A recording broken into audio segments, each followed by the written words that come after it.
Student, இப்போ exercise 1.6ல second sum find the values of k for which the equation 3 equation கொடுத்துட்டு இதில் வந்து no solution unique infinite மூணுமே நம்ம find out பண்ணுவோம். கொடுத்த ஈக்குவேஷனை நம்ம வந்து மேட்ரிக்ஸ் ஃபார்மில் எழுதுகிறோம். ஃபர்ஸ்ட் ஈக்குவேஷன் பாருங்க, k minus 2 1 1 1 minus 2k 1 minus 2. Second, third equation 1 minus 2 k 1. Sorry, இது வந்து ஃபஸ்ட்டு நம்ம மேட்ரிக்ஸ் ஃபார்மில் எழுதுகிறோம் இல்லையா, x y z equal to 1 minus 2 1.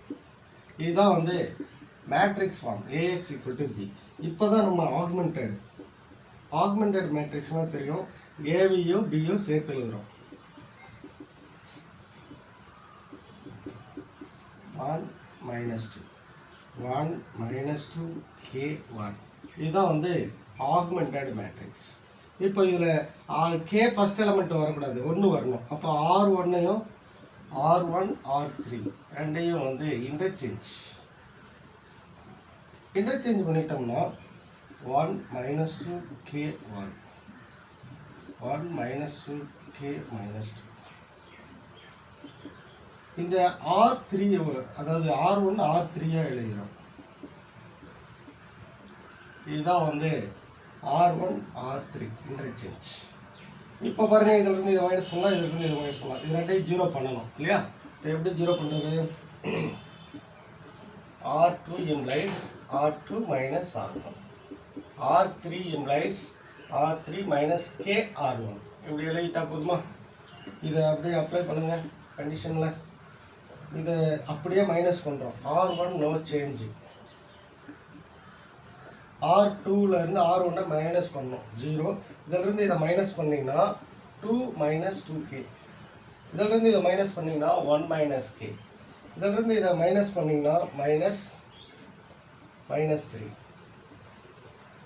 அடுத்த எலமெண்ட்டு இங்கேருந்து இங்கே மைனஸ் பண்ணுறோம். பட் இதை எல்லாத்தையும் கேவால் மல்டிப்ளை பண்ணோம். k minus 2k k square k.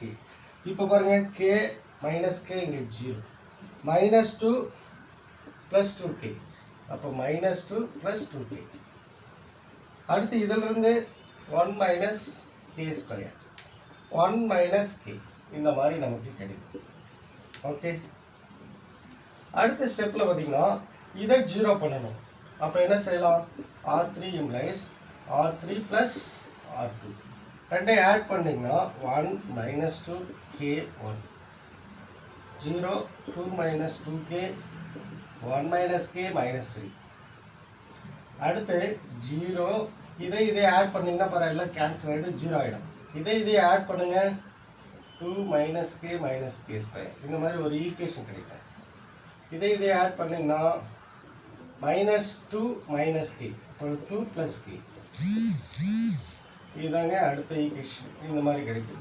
இப்போது இது echelon form, row echelon form வந்துருச்சு. இருந்தாலும் இதுக்கு ஃபேக்டர் கண்டுபிடிக்கணும். அதுக்கு ஃபேக்டர் பார்த்தீங்கன்னா 2 minus k ஸ்கொயர். மைனஸ் வெளியே எடுத்திங்கன்னா k ஸ்கொயர் + k -2 இந்த மாதிரி வரும். இதுக்கு ஃபேக்டர் பார்த்தீங்கன்னா 1 அதாவது 2 + k 1 minus k.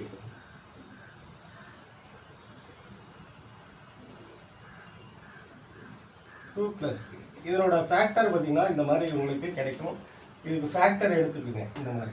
Okay, 1 minus 2 k 1.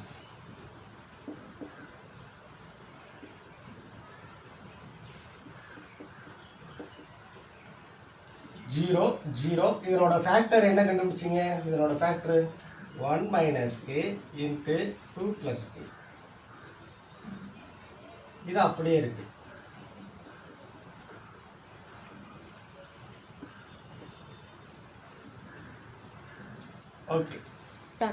Okay student, இப்போ வந்து இதுக்கு ஃபேக்டர் கண்டுபிடிச்சிட்டிங்க.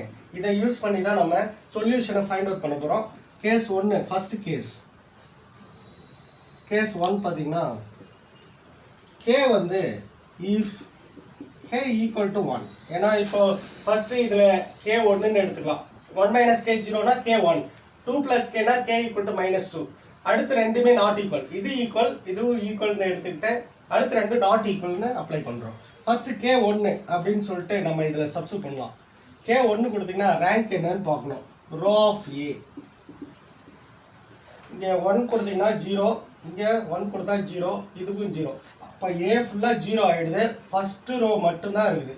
இதில் என்ன ஆகுது? 1 கொடுத்தீங்கன்னா 2 -3 வருதா இதில்?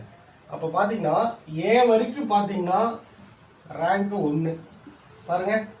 இது ஃபுல்லாக 0 ஆகிடுங்க, இது ஃபுல்லாக 0 ஆகிடும்.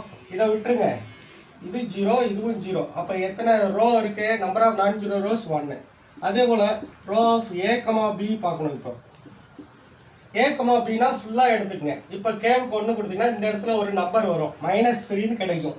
மீதி எல்லாம் இதான் 0 ஆகிடுது. அப்போ இங்கே எலமெண்ட் இருக்குது, இங்கே இருக்குது, இங்கே இருக்குது. அப்போ number of non zero rows என்ன கிடைக்குது? உங்களுக்கு 3 கிடைக்குது. இப்போ என்ன அப்படின்னா row of A not equal to row of A comma B. இந்த மாதிரி இருந்தால் நமக்கு சொல்யூஷன் என்ன? Inconsistent no solution. Inconsistent no solution. இதாங்க first case, no solution. Case 2. Case 2ல் நம்ம இஃப் கே வந்து 2 நாட் ஈக்குவலாக எடுத்துக்கலாம். k not equal to 1, k not equal to -2. இதை ரெண்டையும் எடுத்துக்கிட்டிங்கன்னா இதை எடுத்து சப்ஸ்டிட் பண்ணுங்க. இங்கே 1 கிடையாது, 1 விட வேறு எந்த நம்பர் வேணாலும் போடலாம். -2 கிடையாது, அப்போ 0 ஆகாது. இதுவும் 0 ஆகாது, 0 ஆகாது. இதில் எலமெண்ட் கிடைக்கும், எலமெண்ட் வரும். அப்போ number of non zero rows பார்த்தீங்கன்னா 3. Row of A 3, row of A comma பியும் உங்களுக்கு என்ன கிடைக்கும்? 3 தான் கிடைக்குது. ஸோ அதனால் ரேங்க் வந்து உங்களுக்கு 3 வர்றதுனால consistent infinite many solution.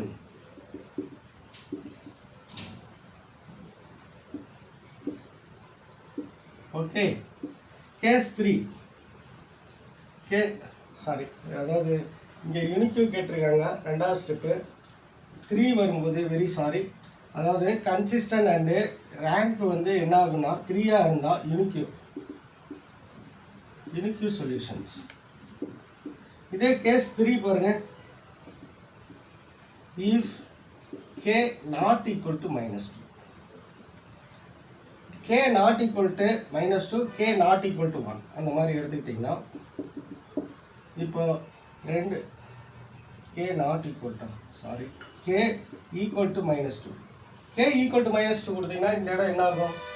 0 ஆகிடுமா? இந்த இடம் என்ன ஆகும்? -2 கொடுத்தாலும் இதுவும் 0 ஆகிடுதா? இந்த இடமும் 0 ஆகிடும், இங்கேயும் 0 ஆகிடும்.